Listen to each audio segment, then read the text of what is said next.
This is the OverReaction podcast. Michael, my man, how you doing? Not bad yourself.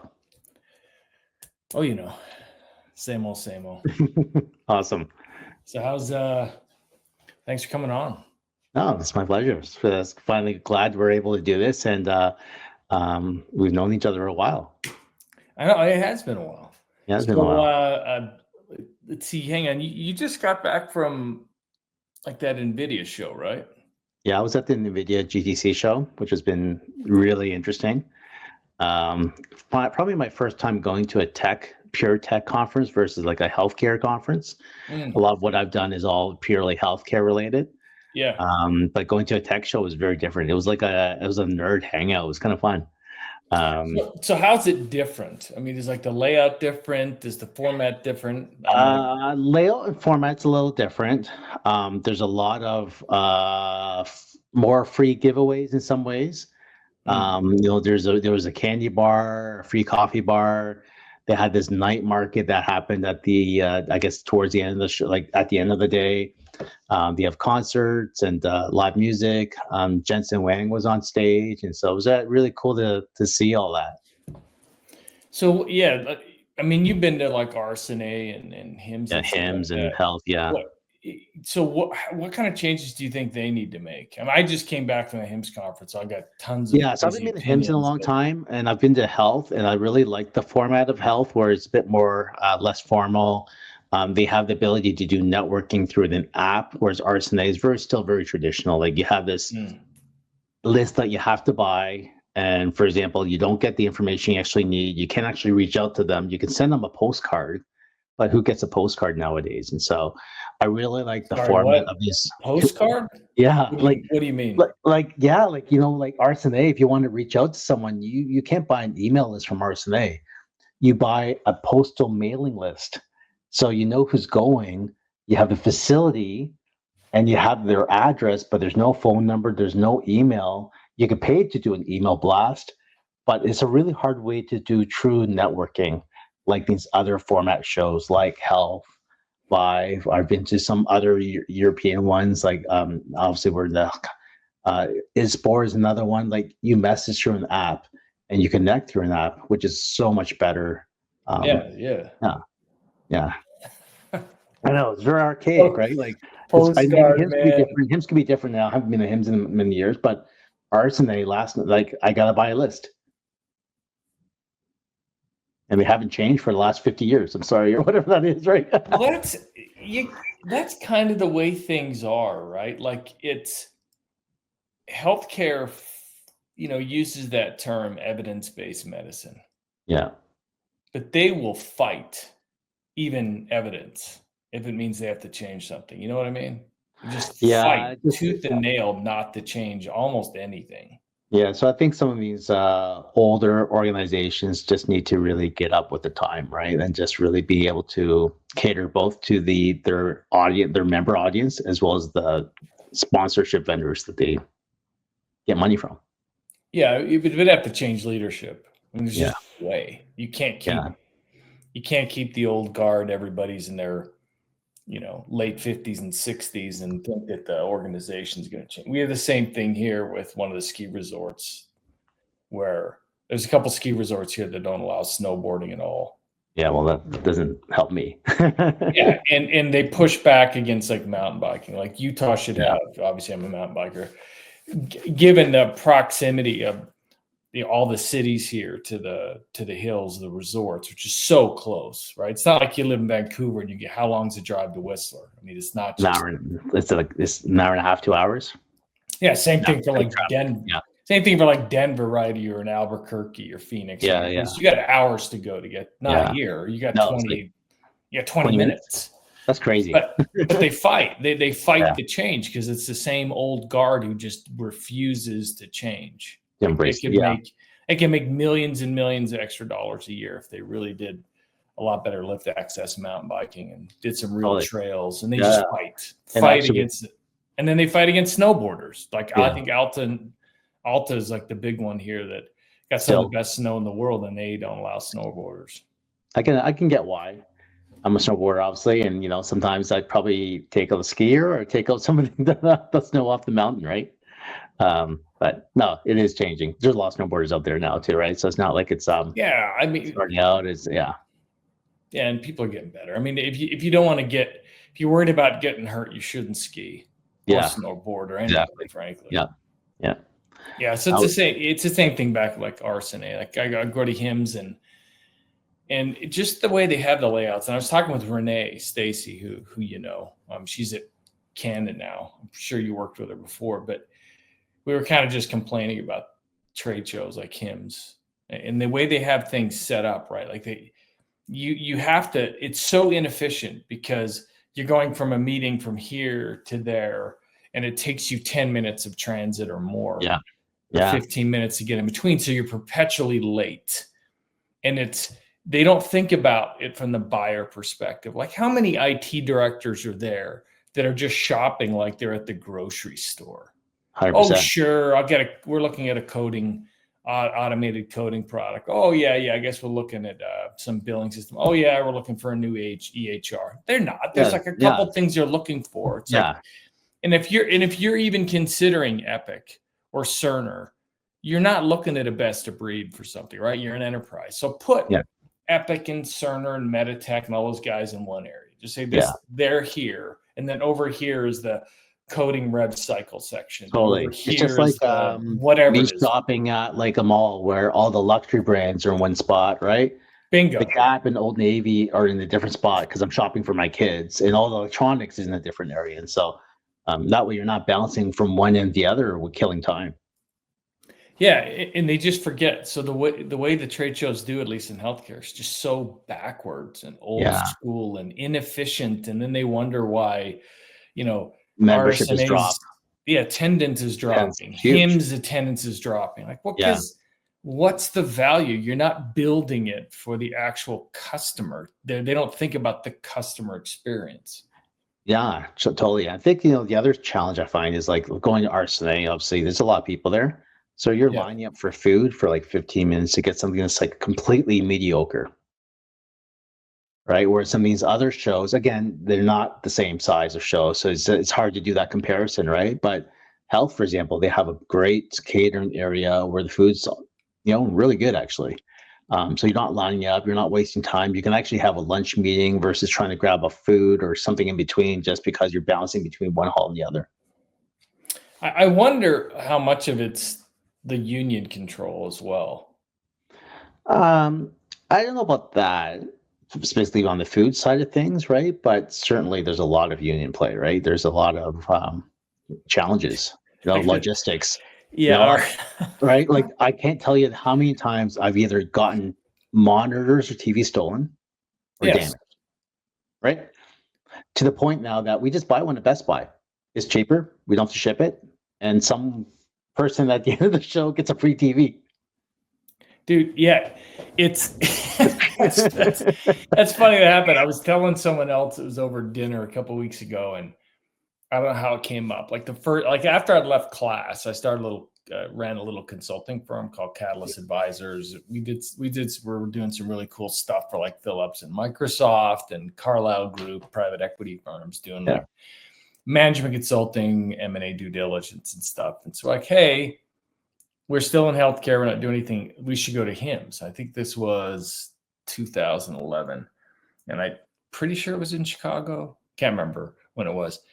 And I just remember we were going through, and I'd never had to go through that thing where you get a booth, set it up, and they're like, hey, which local service or et cetera you want to use? And I'm like, no, we don't need to. We got a little 10 by 10. We don't really have, we got some guys shipping stuff out. We don't need the local, whatever the service was. And they were like, what? Sure. It was really hard for them to understand. Yeah. Like, no, you need to use this local Teamsters union or whatever. I'm like, no, we're good. And they're like, okay. And then when we get there, they're like, hey, what extra security do you want for your booth? Extra security? What? Like, what are you talking about? And they said, no, to make sure nothing happens to your booth. I'm like, well, why would it? Like, you have security guards. Like, You don't have like an open door policy. yeah. People, just Oh, people can just run in in. McKesson, we used to have like 24 like overnight security that would like literally sit at the booth. Yeah, and I didn't know. We didn't know anything. And so we're like, no, we're not going to pay for it because we're this like little consulting firm. I don't want to like pay thousands extra dollars or whatever. And so then when we go to, at the end of the show, we go the next morning early to go unpack everything. Dude, our booth was destroyed. Every sign was smashed. Everything. I think one of the tables was smashed. Oh, it was 100% on purpose. Yeah, because you didn't go with the union. We didn't go with the union. So it was all piled in the middle of our little 10 by 10. Everything was smashed. Every bit of electronics, even cables, was stolen. It was all gone. So we talked to some other marketing person, other company, and like, oh, you have to. If you're in Vegas or you're in Chicago, you have to go. Like, this is like, I'm like, hang on a second. Is this like the thing, like I have a pizza shop and I'm on the boardwalk in Jersey and I set up shop and they come by and they're like, hey, you got to buy some insurance protection. I'm like, well, and they're saying, if you don't pay us, we'll destroy we'll steal. Wow, steal your stuff and whatever. That's so the most it's a total racket, case I've heard. That's the most extreme case I've heard ever. And I've been going to shows forever. That's crazy. I mean, like, I think it's because we turned down everything. Like, no, we don't want a service to set up our booth. No, we don't. We just said no to everything. And I'm sure the word got out, like, and we're just a little nothing. Like, if they did that to CERN or something like that, destroyed their whole booth, that would be the problem. A little 10 by 10, like, oh yeah. Yeah, what are you gonna do about that? And that's so crazy. Since then we're like, who do you want us to use? Yeah, what do you want to pay? Like, don't steal our cars, like whatever. Yeah, and it's not like the stuff isn't replaceable. It's the hassle, it's the delay, and just scrambling, right? Yeah, that's brutal. Wow, that's I'm gonna remember that story now. I had a friend. He worked for a nonprofit, and he was in Rome. And he was a new volunteer there, and they, he parks the van for the service or whatever it is, and he's going to park it. And as he's walking in, there's an old guy walks up, and in broken Italian, he's like, "Hey, what the, Valet. what do you want to, you pay to park here?" And he's like looking at the signs, like, "No, this is public parking." He's like, "No, you need, what do you want to pay to make sure it's protected?" Like, I don't, whatever. So that he goes in, and then later in the day, he's talking to the director of the service, the nonprofit, and he's just telling the story, like, this old guy came up and wanted like 5 lira, 10 lira, whatever it is, to watch the cars. He's like, you paid him, right? He's like, no, why would I pay him? He's like, oh my gosh! And so they run out there, the van's gone. Wow. So it's the mafia that was saying like, no. If you're going to park anywhere in these areas, because this mafia controlled it, like, you have to pay like 10 lira or whatever it is a day, or all your stuff's going to get stolen. That's crazy. That's so crazy. I love that. That's a great story too. Yeah, that's funny, man. It's learning, right? It's like learning. Like, you gotta learn. You gotta pay. Yeah, that was funny. So anyway, let's jump back in. So where are you based now? So I live in Toronto. Yeah, so I'm living in Toronto. Okay. I had the opportunity to move to Vancouver a few times in my career with McKesson, and I didn't follow through. Actually, I was there, and then so I was obviously I've been in healthcare my entire career. Yeah. Started off in radiology packs, doing a lot of testing. I was a co-op student, and so that was really helpful. Where'd you go to school? I went to a school at McMaster University as an electrical engineer. Oh, double E. Yeah, double E. I am not a very good engineer, apparently. But I personally knew that I wanted to be in healthcare. I couldn't handle the organic chemistry, so I couldn't become a doctor. I just didn't have the grades to become a doctor, and so I think that is the great filter question. That's the great weeding out course. How can you handle biology and organic chemistry? It was just hard. And so I decided, I was lucky. My cousin got me a job as a co-op student, working for a small PACS company, or I guess medical imaging company, ISG Technology. Sidera, right? Yeah, before that actually. So it was ISG, which got renamed to Sidera. Okay. I worked for a really great mentor. Many people know him. You probably know him, Jonathan Go. I don't know. Yeah. Yeah. Who did Sidera get bought by? Merge at the end. Oh, that's right. Yeah. Yeah, so, and then Merge ended up buying like Imagion and Amicus and like I can't even remember. It was a huge number. A huge number of companies, and they bought a whole bunch of other like non-radiology companies, and they were in like ophthalmology or something like that for a while too. I think they're still in it, but yeah. Then IBM way overpaid. Now they spun it back out. Exactly, they screwed up. Basically, IBM screwed it up. Yeah. But no, I was like super fortunate. Was a co-op student, had a Kodak as my account. I was going along to systems testing with them. I've had really great managers and mentors throughout my career, which has been really fortunate for me. I had worked for Jacques Cornet. I don't know if you know Jacques. Yeah. Yeah. See, we have a lot of common friends. And where's Jacques now? He's at Profound Medical. Which interestingly is working through one of my other bosses at a urology company. Oh, yeah. That's right, because he went Philips, Carestream, and then Carestream got bought by Philips, and I'm like, I'm pretty sure he's like, no, I'm not sticking around. But. Yeah, so I got hired, worked there for about 10 years, went into different roles, went to product management. I then got hired by McKesson. By another person you probably know really well, Joe Beagle. Yes, absolutely. Yeah, Joe was a really great mentor and a great friend. He didn't stick around too long after the Change acquisition, did he? Well, unfortunately, he passed away, actually. Oh, snap. Yeah, he passed away. So he was around. He just unfortunately passed away. Oh, yeah, I know. Yeah. Love Joe. Amazing. Yeah, Joe was amazing. And then I went to work for a urology company. I didn't have a lot of like razor blade consumable experience, so did that. After 4 years, they wanted to close down Canadian operations, move everything down to the U.S. Understand why? Makes sense. I didn't want to move, and so I decided I would help them with the transition. But before I could even do that, I got recruited by a local cardiology MedTech firm to be their VP marketing, to really help their go to market, a lot of their training, just really help with some of the sales enablement. And then within 8 months of my job during COVID, my boss Chris Shaw, amazing man as well, decided he's going to sell the organization or sell that division.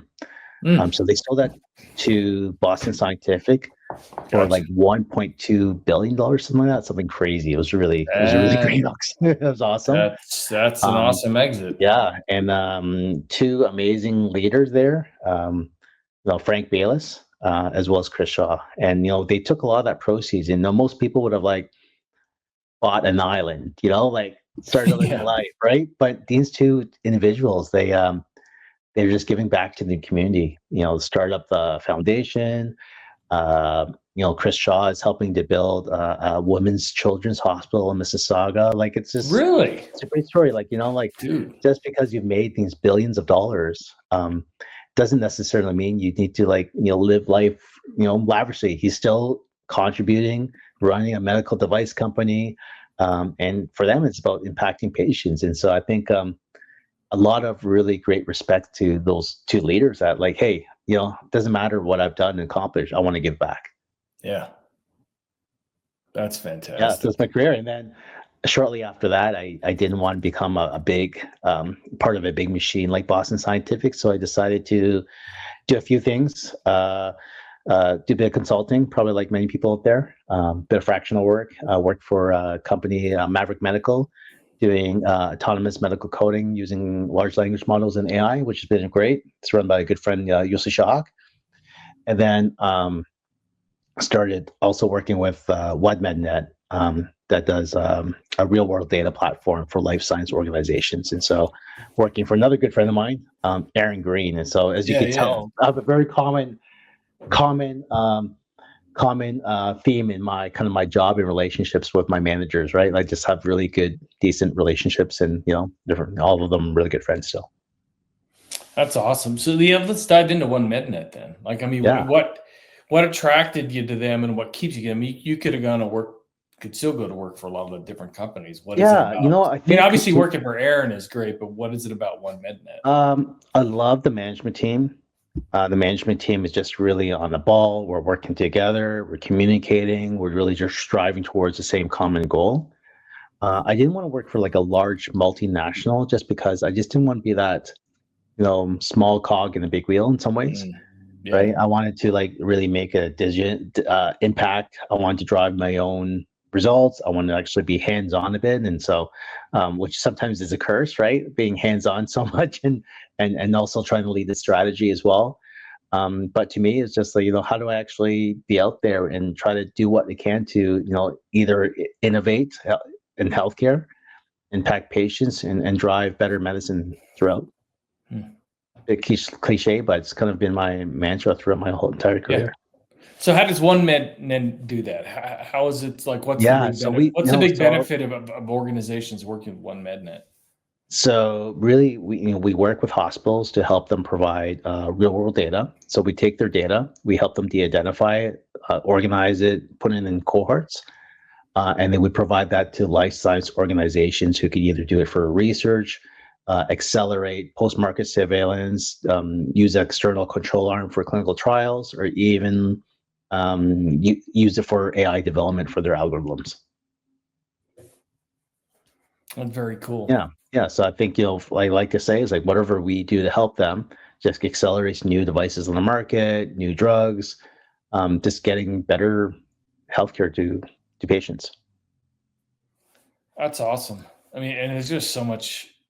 And I mean, to be able to create the right solutions, whatever that could be, med device, or I guess even like the whole theranostics and other kind of thing, they need that data.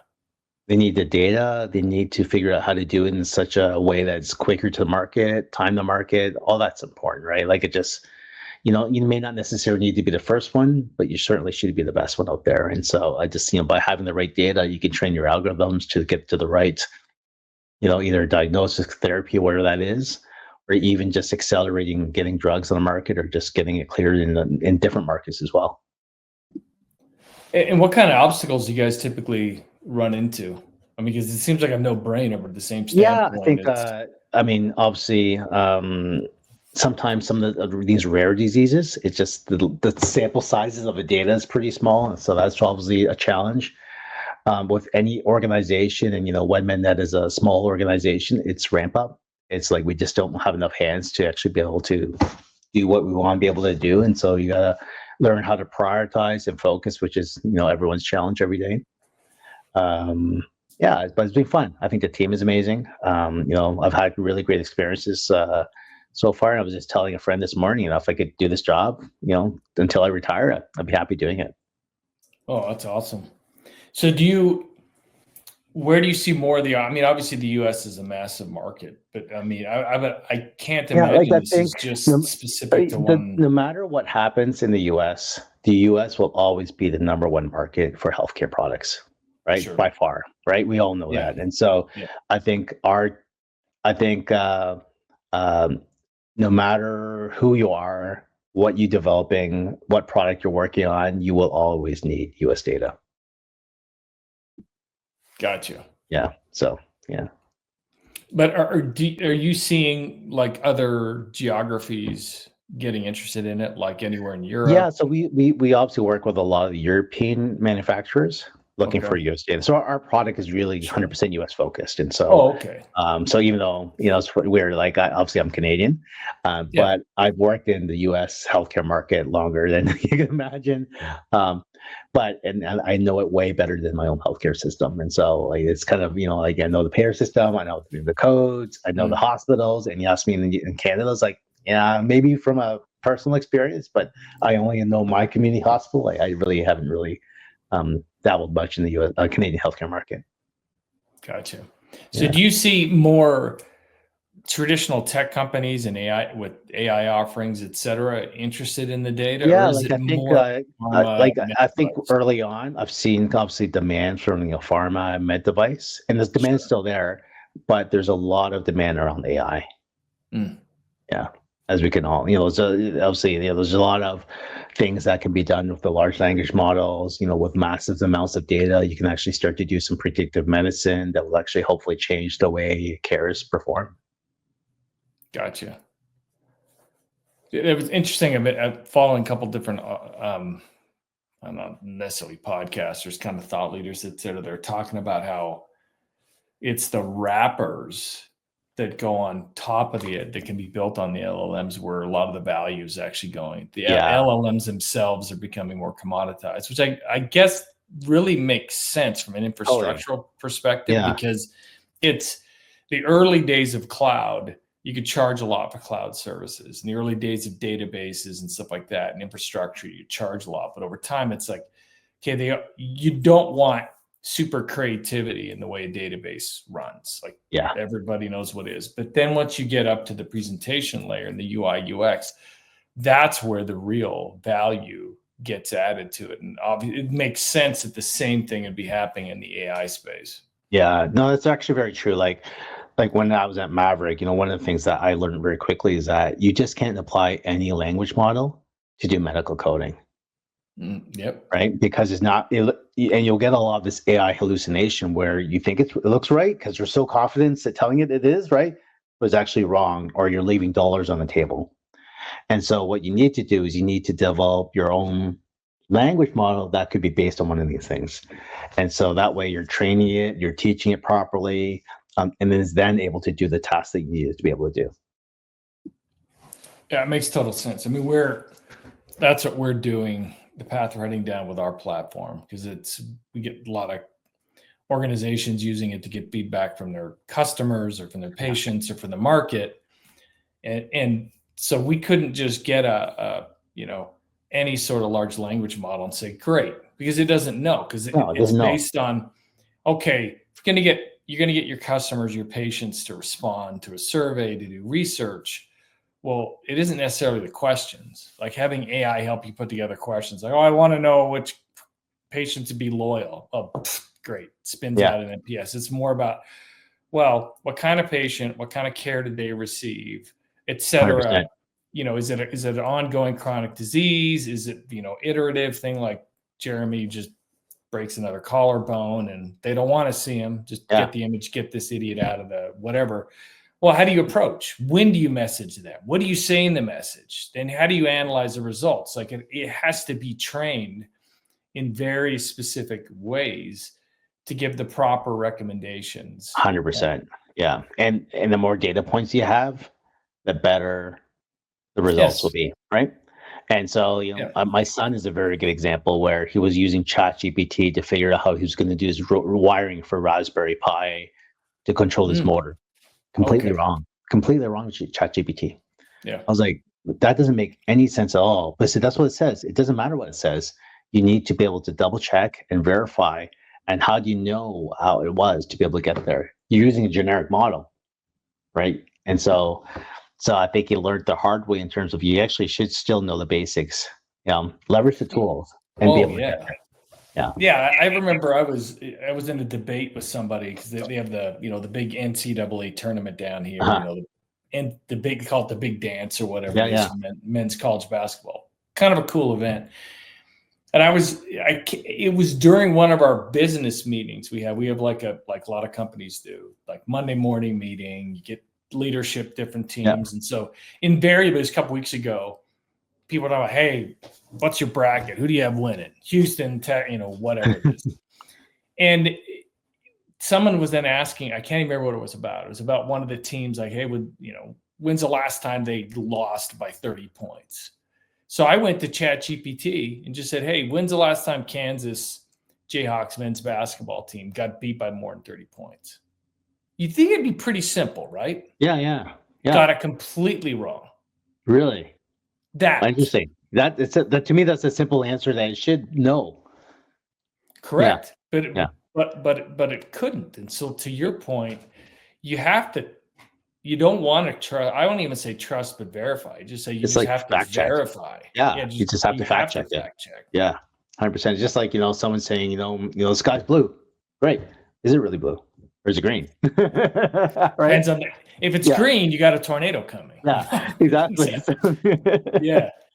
But it's just, like, oh, let me look outside, right? Oh, it is blue. Yeah. And so, or it could be great. But anyways, I mean, I mean, AI is absolutely a big future, but it's just so interesting. You get like the Culsa Ventures out there where they literally think AI in 5 years is going to replace all radiologists. It's one of the stupidest things I've ever read. In fact, I made fun of it on LinkedIn. I'm like, that is just bananas. Yeah. So you've got this complete irrational exuberance that AI is just going to change everything radically and super quickly, which has never happened in history. No. Right? Even putting in steam engine, which made beyond sense, like the cotton gin or whatever it was, no brainer, like the most no brain of no brain you could even imagine, or like PAX. Yeah. Give me a break. Like PAX was such a no brainer, no film anymore, but people loved film. Yeah. So they pushed back against it. Yeah. So you've got this irrational exuberance, a lot from VCs or people who have vested interest. But then you have the other side, which is it's going to destroy the world. Like, that's what I don't understand is why people think that AI will want to kill off all humans. Like, why? What in the world is the purpose? Yeah, I can't remember. I can't believe I'm blank on this. It's almost like that Terminator, that whatever that thing was. And Skynet. Skynet. Was it? Yeah, Skynet. Yeah, that was it. But 100%, right? And I think, and I think all of us use AI now as part of our daily life, but it's not the end all be all because we still have the basics. Yeah, for sure. It's just better software. Like AI's been around for 2 decades. Totally. Like it's been used. Like natural language processing, some basic machine learning has been around for over 2 decades. It's been added in, but no one ran around and said, "Hey, AI." They just said, "Hey, our software can do this. Other software can't." But it's obviously revolutionized a lot of what I've done. For example, like the other day, I had a bunch of logos I saw on the slide. Or PDF, I wanted to actually grab all those companies and put them in a spreadsheet so we can actually look and target and do kind of messaging and campaigns towards it like you would typically do for marketing. For me to do that typically would have done like 3-4 hours. If I'd be just literally cranking up, looking it up, cut and paste it into ChatGPT, say, hey, tell me the company names and the websites. It wasn't 100% perfect, but it was pretty close. It was about 90%. There's a few errors in that. But that took me 5 minutes versus 3 hours to do that, and from there I can build on adding more added value, right? Like this is one we should look at, this is one we shouldn't, this is a customer, and I can actually plan my targeting that way. I've done it through spreadsheets and looking at like different websites and just organizing things, and that has been a game changer for me personally. Yes, 100%. Basically, it's like intern level work. Yeah, exactly. That's what I see. Exactly. It's like it's all the low-level analyst intern work. Such as I had a family member.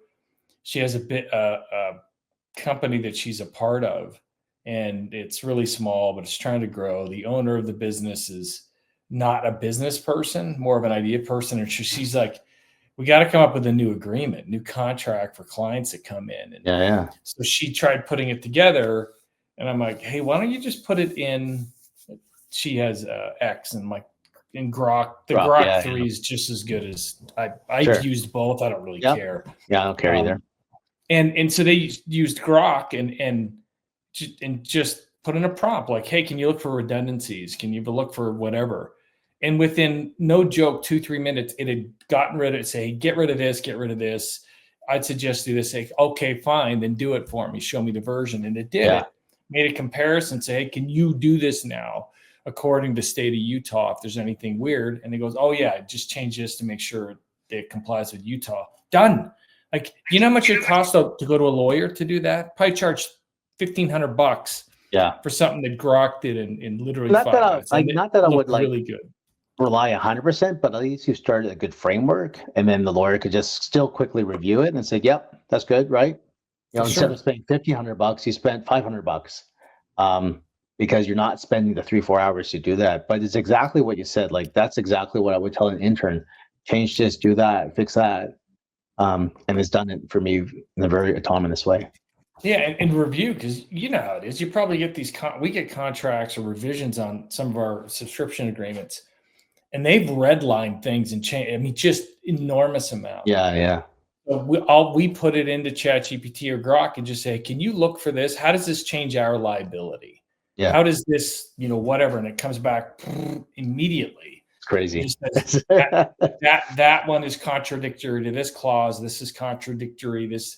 And so we're not just going to, if it's some little easy change, we're not going to go back to our lawyers. No, exactly. It doesn't make any sense. But if it's something big, we'll go back to them. It's the same thing for like basic research. The same thing for like, hey, I need this to change. Where we're a little different from other, well, actually, I shouldn't say we're a little different. I think a lot of companies are realizing this is we don't use AI for anything creative. We refuse to. I'm like, I don't. If you want to use it to do a lot of, mind-numbing stuff, use that to free up my dev team to think about the UI, the creative aspects of the front, to free up 100%. My marketing team to be creative, not all this busy work. AI is to do all the mind-numbing busy work so that the team can think strategically and highly creatively. Focus on the right things where you add value and not focus on the things where you don't add value. Yes, exactly. So it's like if I was in school right now, I would use AI to do some of my research, but then I would read it as well. But I would never have AI help write my paper. Yeah, well, that's a challenge, right? And I think I need to get my. But I think people can tell, because if I was a professor, I would run everything through, and I would have my own LLM trained on. Yeah. Hey, how much of this do you think was written by something like you? And it would go, yeah, these are common terms. These are actual phrases. Let me go search the internet. It goes, yeah, these are very. No, 100%. Bingo. Yeah. You get an F. Rewrite it. The challenge with my kids, at that age where they're literally now growing up with this stuff, where, I growing up didn't have it. So I had to learn the basics. Some of them are not learning the basics, and they literally skip ahead trying to get to the final result and shortcut it. It may work some of the times, but it may not work all the time. But it's like exercising, right? So this is kind of I'm glad you brought this up, Michael, because this is a thing a lot of people are struggling with. It's not even just work. It's like in family, whatever. Yeah. You can't outsource weightlifting. You can't. Yeah. You have to do the grind. Yeah. You have to do the grind. You can do artificial stuff and do steroids, but those have significant consequences. So you can shortcut, but you still got to go to the gym, right? Yeah. And it's like the same thing. Like I work with some youth group in my church, specifically with the young men, and we make them do hard things. Like we take them out and do service projects that they're getting blisters. We take them out to do hard climbs or rappelling, because there's something about you have to, the discipline of doing mundane things, where it's saying, I can do hard things. I can do boring things and stick to it. Or totally. Not just, off chasing this. I mean, I think it's going to sound a little crazy, a little out there. Like I'm the old Gen Xer, but I think all kids, mainly young men, teenagers need to work horrible manual labor jobs. Yeah. Just to get used to, I had to go string 13 kilometers of barbed wire.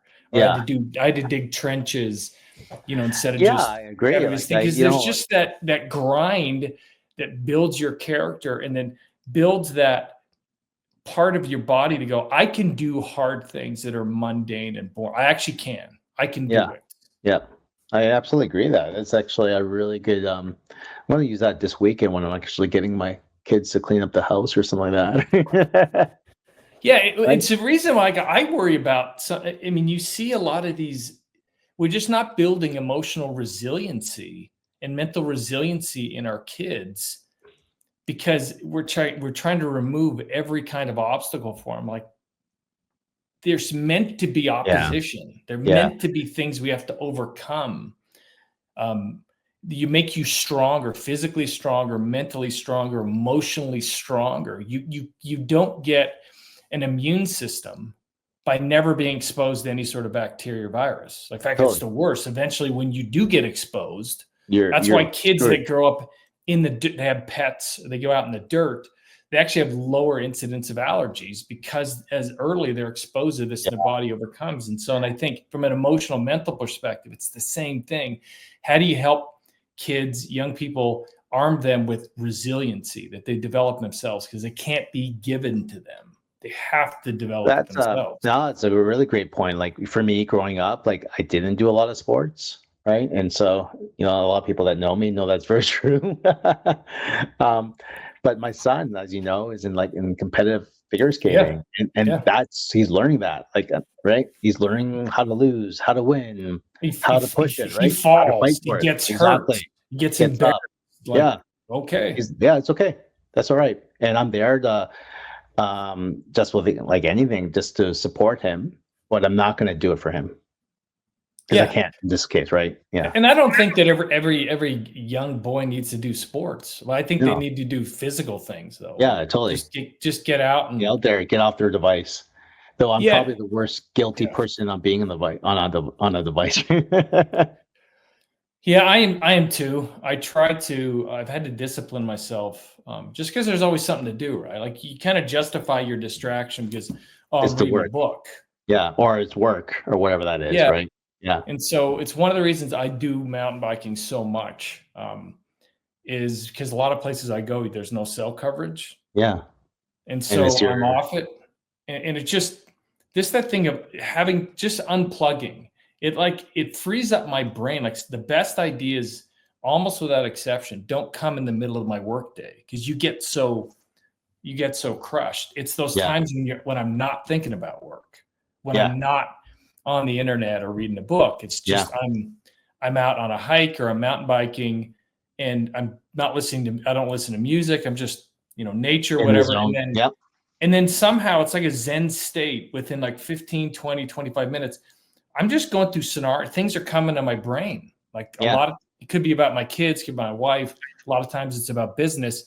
And I'll get to the top, and I'll get my phone out to make a note. And I'm like, we really should do that. And so when I get back to the office, I'm like, hey guys, I'll have a quick meeting about it. And they're like, where'd you come up with that? That's genius. I'm like, I don't know. I was just out up in the hills, and it just kind of came to be. But if you're always plugged in, there's no time for your brain and just to kind of like unclog, unclog very itself. True. So true. My best, I joke about this, maybe it was because we were pushing it a bit. My best one-on-one with my manager was on a ski hill. Yes. Right. And it wasn't the skiing part. It was the fact that we were interrupted on a ski lift, right, for like a good 3-4 minutes. And we could actually really, truly talk about certain things, suggestions, like how we could do things better. And it was just really great. Because it's an informal setting. Yeah. I remember there's a company I used to work with quite a long time ago. It was one of the first times that I was actually a manager and had a team, and pretty big team. And the CEO came over, and he's just like, hey, you've had so many good ideas, and, your teams are doing well, whatever. Like, what's kind of the secret? And I said, I go to lunch with them. I'm always going to lunch. Yeah. And we just talk about whatever. And in the middle of those lunches and those informal just chats, the guard's down. They're not like, oh, well, Jeremy's the boss and blah, blah. We're just shooting the shite, so to speak. And this guy is having a meal with you. Right. And so the barriers get knocked down. There's no agenda. But then you're parallel processing many, many other people's brains and ideas. And I would never claim them as my own. Like, that was one thing I never ever did. Yeah. I was just like, no, even if that person on my team only had 10% of the input and I was the other 90%, I was already the manager. I wasn't going to lose my job, but I wanted those ideas. So I'd give all credit to like Mike Smith or Josh or somebody else. So just give them the credit for it, because 100%. I want them to feel valued, but I also want their ideas. I never want that channel of communication and insights to cut off. And so I'm like, I'm not going to take any credit. I'm like, if my team's killing it and we're going way beyond what we're supposed to, obviously they're going to see that I'm a great manager. Like I don't need to get any other more kudos. Exactly. I see that as well. Like you win and lose as a team. Simple. Oh yeah. 100%. Exactly. So let's, what other things are you, I want to talk a little bit about marketing before we end. I know we don't have a ton of time left, but what do you think the biggest misconceptions about marketing are in businesses? Like, I think marketing is the one that puts together the brochure. I think I still hear that. Right? The trade shows and brochures. Trade shows and brochures, right? I think it's more than that, and I think it's involved a lot. It's a partnership with sales, right? A lot of people kind of be like, oh, it's marketing and there's sales, right? No, it's actually marketing and sales together. And it's a partnership and just really working with your partner on how do you actually get them and help them be successful. So that's bringing them more leads, showing how great the company is, developing enabling tools. We don't call them brochures anymore, right? They're enablement tools. And how do you help them, be in front of, like, how do you actually represent the organization when they are in need with customers, and talking through that, or talking through partnership with vendors, right? It's not the traditional, here's a brochure, here's a trade show, that's all you're doing. So I think it's evolved a lot over the last long while, right? And digital obviously plays a strong part of that now. And without digital, that's actually our first kind of sales rep, SDR in some ways. That's the first thing people see now is your website, your social presence. What are you talking about from thought leadership? And so driving that and bringing awareness around kind of the different channels, they like to call an omnichannel approach. I think is just driving kind of my day to day and helping like drive my partnership with the sales organization. Yeah, I totally agree. When we're working with our different clients, typically, even though a lot of our clients, they're running customer programs like MPS or win loss, post go live, that kind of stuff, product feature function research, whatever it is.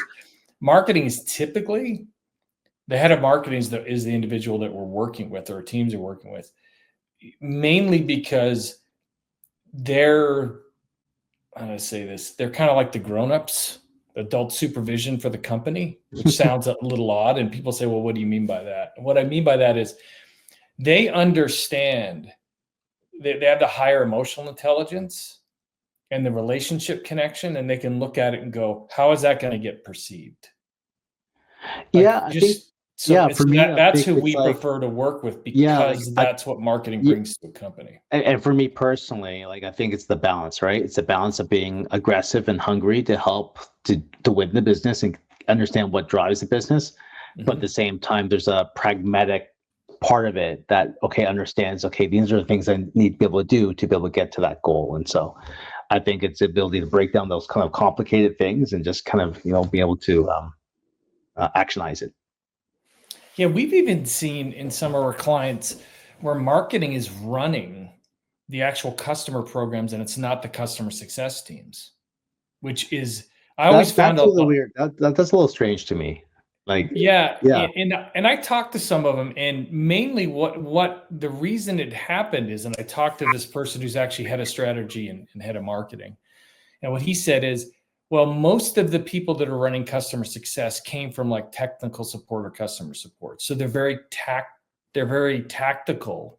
Yeah. In their transactional, and it's a trouble ticket or a post go live or something like that. They don't understand this very strategic dynamic relationship that's the occurrence, and marketing gets that.